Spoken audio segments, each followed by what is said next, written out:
Agar siz bu videoni ko'rayotgan bo'lsangiz, siz Cloud Chat yoki Cloud Cowork funksiyalaridan foydalanib ko'rgansiz. Lekin bilarmidingiz, Cloud AI xuddi assistent kabi siz bergan topshiriqlarni qadamma-qadam bajarib, sizni kompyuteringizni to'liq boshqara olishini. Va bu funksiyaning nomi Cloud Cowork. Hammaga salom, bu videoda Cloud Hamkasb, ya'ni haqiqiy nomi Cloud Cowork bo'lgan funksiya bilan tanishamiz. Bu funksiyani Cloud Chat va Cloud Codedan farqi, qo'lidan kela oladigan ishlar va nimaga siz aynan 5-avgustgacha bu funksiyadan foydalanishingiz kerakligini ham shu videoda aytib o'taman. Agar o'z sanab o'tganlarim ma'qul bo'lsa, biz videoni boshladik. Video boshlanishidan oldin video homiysi o'zim.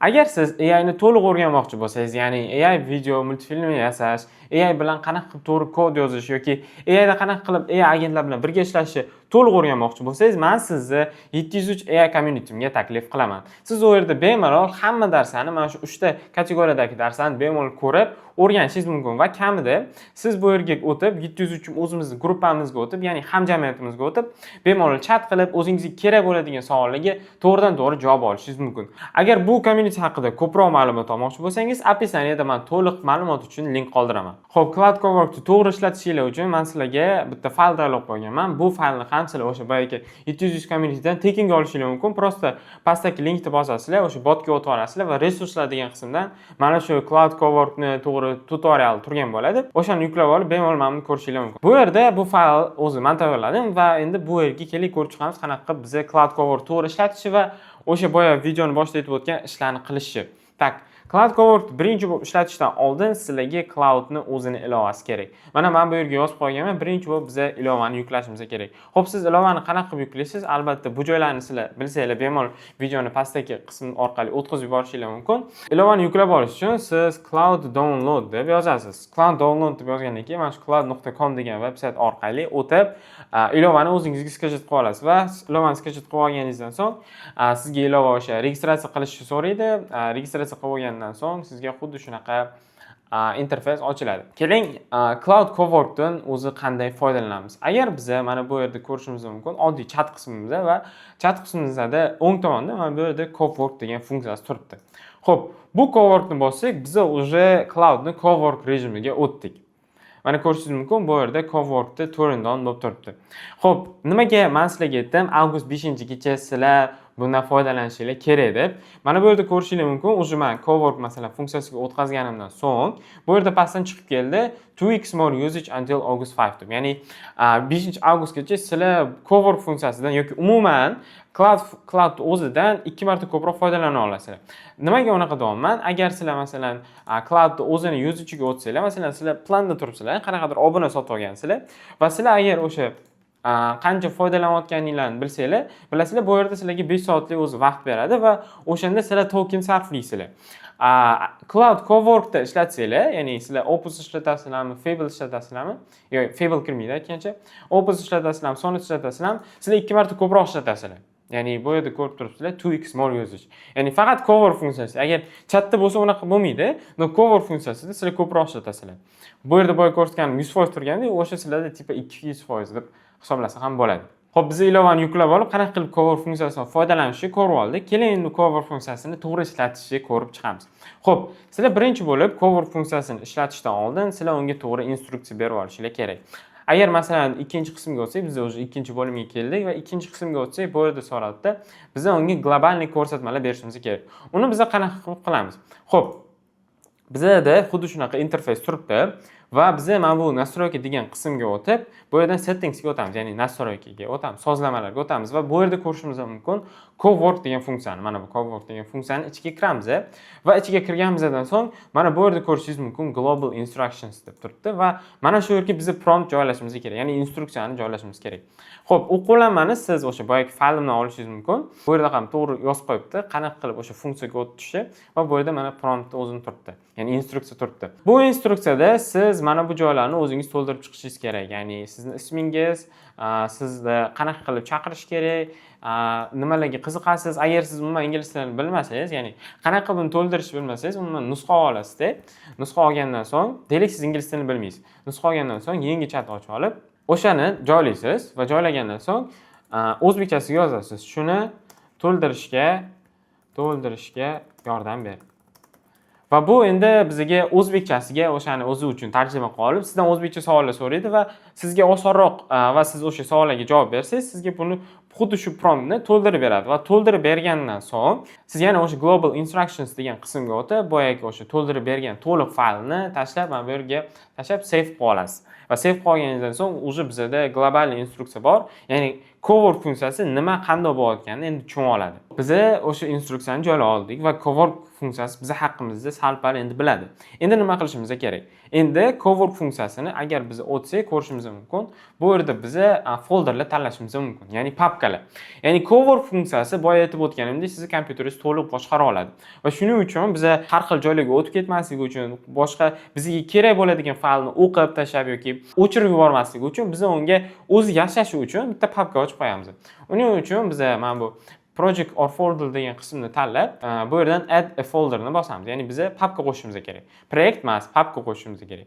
Add a folder tugmasini bosganimizdan keyin bu bizdan qanaqa papka tanlashimizni so'raydi va biz bu yerdan yangi papka ochib olamiz. Menda Cloud Cowork degan papka o'zi bor edi.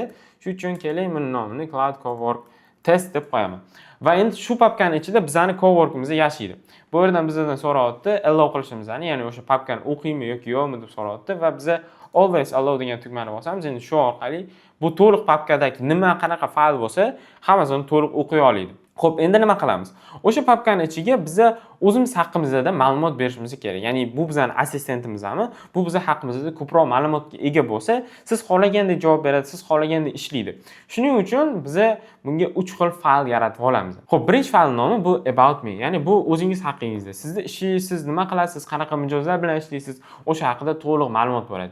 Ikkinchi faylning nomi bu writing rules. Ya'ni siz qaysi tonda gapirasiz, siz qaysi tonda yozasiz, sizga qaysi tonda yozsa, siz yaxshiroq tushunasiz va u sizga yoqadi. Sizning kontentlaringiz, ssenariylaringiz qanaqa tonda ketadi. Hammasi writing rulesda yozilgan bo'ladi. Va uchinchisi bu memory. Bu umuman siz qayerda to'xtaganingizni bilib qolish uchun. Mayli deylik siz bilan chat qolsiz, to'g'rimi?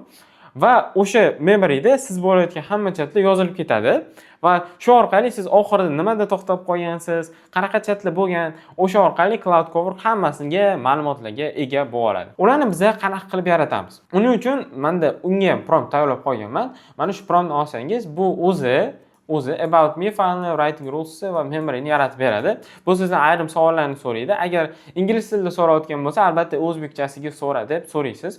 Nimaga bu promptni ingliz tilida desangiz, sababi sun'iy ingliz tilida tayyorlangan, ya'ni ingliz tilida o'qitilgan.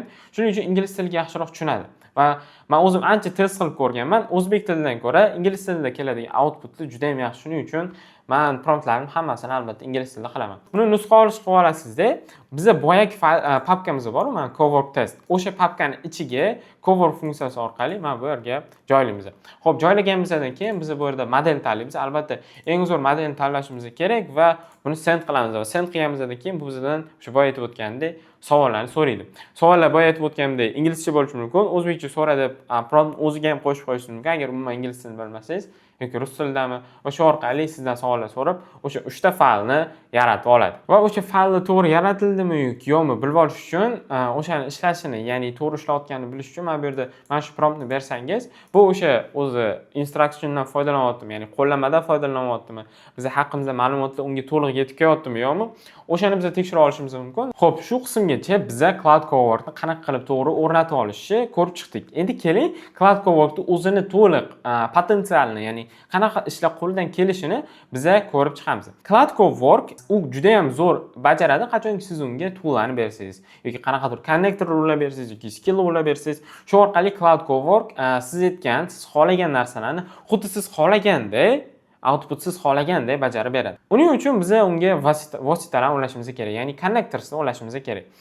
Bu yerda mana 4-bo'limga o'zib yetib kelganimizni ko'rishingiz mumkin va bu yerda men aytganman, Cloud Coworkga agar biz har qanaqa toollarni, ya'ni konnektorlarni ulasak, Gmail bor, Notion bor, Google Drive hammasini ulasak, bu o'sha konnektorlar yordamida siz xohlagan vazifani bajaradi. O'zim ham hayron qolaman, lekin Cloudning ko'pchilik foydalanuvchilari konnektorsiz ishlatmaydi. Ya'ni siz mana bu plus tugmasini bosib, bu yerga connectors degan qismga o'tib olishingiz mumkin. Va bu yerga o'tib add connectorni bossangiz, siz o'sha o'zingiz o'zingiz xohlagan konnektorni qo'sha olishingiz mumkin. O'zi bu menga nimaga kerak deb savol berishingiz mumkin. Xo'p, konnektor yordamida siz xohlagan bitta instrument yoki tool yoki qanaqadir bitta ilova bo'ladimi? O'sha ilova agar cloud o'zida bo'lsa, siz uni cloud yordamida, ya'ni cloudning o'zidan undan foydalana olasiz. Ya'ni deylik, cloud bu yerda siz o'sha ilovaga yoki dasturga o'tishingiz shart emas. Cloud siz uchun o'sha dasturni boshqaradi. Keling misol olamiz. Siz Notion'dan foydalanasiz va u yerda sizni hamma tekstlaringiz, videolar uchun skriptlaringiz yoki boshqacha ma'lumotlar yotibdi. Va siz unga agar Notion'ni cloudga ulab qo'ysangiz, sizda qanaqadir bitta plan bo'lyaptimi? O'sha planni umuman cloud bilan chat qilib o'rganyapsizmi yo'qmi? Hammasini agar Notion'ga tushir, qo'llanma sifatida Notion'ga yozib qo'y desangiz, bu to'g'ridan to'g'ri Notion ilovasini chaqiradi va Notion'ga hammasini bitta-bitta yozib chiqadi. Uni qanaqa qilib qilasiz? Xo'p, boya aytib o'tganimdek, mana bu connectors degan qismga o'tib olasiz va bu yerga add connector qilasiz. Bu yerdan siz add custom connector qilishingiz mumkin. Bir ikkita shunaqa connectorlar bor. Ularning o'zining linki bor. Linki orqali qo'shasiz. Va lekin ko'pchilik biza foydalanadigan va foydali bo'ladiganlar, bularni siz browse connectors degan qismdan topishingiz mumkin. Sababi bu yerda o'zi hamma ko'pchilik foydalanadigan va kerakli bo'ladigan konnektorlar yashayapti. Masalan, bu yerda Canva bor, Google Calendar bor, Notion bor, короче, bu yerda Railway bor, Vercel bor. Har xil konnektorlarni mana shuni o'zidan topishingiz mumkin. Hatto Superbase bor, Gamma bor, masalan, qanaqadir bitta slayd yaratyapsizmi? To'g'risini aytganda, bu yerda siz juda ham ko'p narsalarni topishingiz mumkin. Hatto deylik, meditsinada o'qiyotgan bo'lsangiz ham, misol uchun, bu yerda shunaqa konnektor bor, ya'ni PubCat degan, va bu siz uchun research qilib beradi. Ya'ni siz uchun taqdimot ham qilib beradi. Bu juda ham zo'r funksiya. Xo'p, keling o'zi undan qanaqa foydalanasiz. Masalan, men bu yerda yaqinda kimya haqida video qo'yaman va o'shaning uchun menga xuddi mana shunaqa fayl kerak, ya'ni HTML fayl kerak. Uni men Cloud Cowork'ga kirdimda so'radim. Kimya haqida menda Notion'da to'liq fayllar bor, ya'ni kimya haqida to'liq ma'lumotlar bor. O'shandan foydalanib, menga xuddi shunaqa, men xuddi mana bunaqa fayl yaratib ber dedim. Va bu to'liq o'shani o'qib chiqib, ya'ni Notion'ni chaqirib, Notion'dan o'qib chiqib, to'liq qo'llanma yaratib olib, o'ziga menga to'liq mana bunaqa narsa yaratib berdi. Mana ko'rishingiz mumkin, kimya haqida to'liq yaratib bergan. Men bu yerga hech qanaqa tekst yozganim yo'q, men hech narsa qilganim yo'q. Mana bu yerda ko'rishingiz mumkin, o'zi progress degan qismini, ya'ni qadama-qadam bajargan. Birinchi bo'lib kimikani transkriptlarni o'qib chiqqan, keyin esa hammasini bitta qilib qo'shib, o'zi qo'llanma yaratgan. Keyin uni o'zbek tilida tarjima qilgan va xuddi mana shunaqa fayl yaratgan. Va buni hammasi bittada ketgan. Men bu yerda hech qanaqa o'zim aralashmaganman, hech narsa qilmaganman. Va buni qilish uchun boya aytib o'tganimdek Notion connector kerak bo'ldi va Cloud skill kerak bo'ldi. Ya'ni bu yerda ko'rishingiz mumkin, men skillni chaqirganman. Ya'ni Notion'ni o'qiydigan, Notion'da hamma transkriptlarni olib, o'zi qo'llanma yaratib oladigan skill yaratdim va o'sha skillni bu yerda chaqirganman. Siz ham agar Cloud Cowork'dan zo'r foydalanmoqchi bo'lsangiz, birinchi bo'lib uni connectorsga ulaysiz va o'zingiz skill yaratib olasiz. Agar skill haqida umuman sizda ma'lumot bo'lmasa, tepadan tugma chiqadi, o'sha orqali bosib, skill o'zi nima, u qanaqa qilib yaratiladi va siz uni qanaqa qilib ishlatishingiz mumkinligi haqida video tayyorlaganman. O'shani o'tib, to'liq ko'rib, o'rganib olishingiz mumkin. Xo'p, men bu video juda ham cho'zilib, zerikarli bo'lib ketmasligi uchun hamma narsani mana shu faylga joylab qo'yganman. O'zingiz yangicha narsalarni ham xuddi shu fayldan topib olishingiz mumkin. Agar bu video yoqqan bo'lsa, like va podpiska tugmasini bosib qo'ying. Keyingi videolarda ko'rishguncha xayr, salomat bo'ling.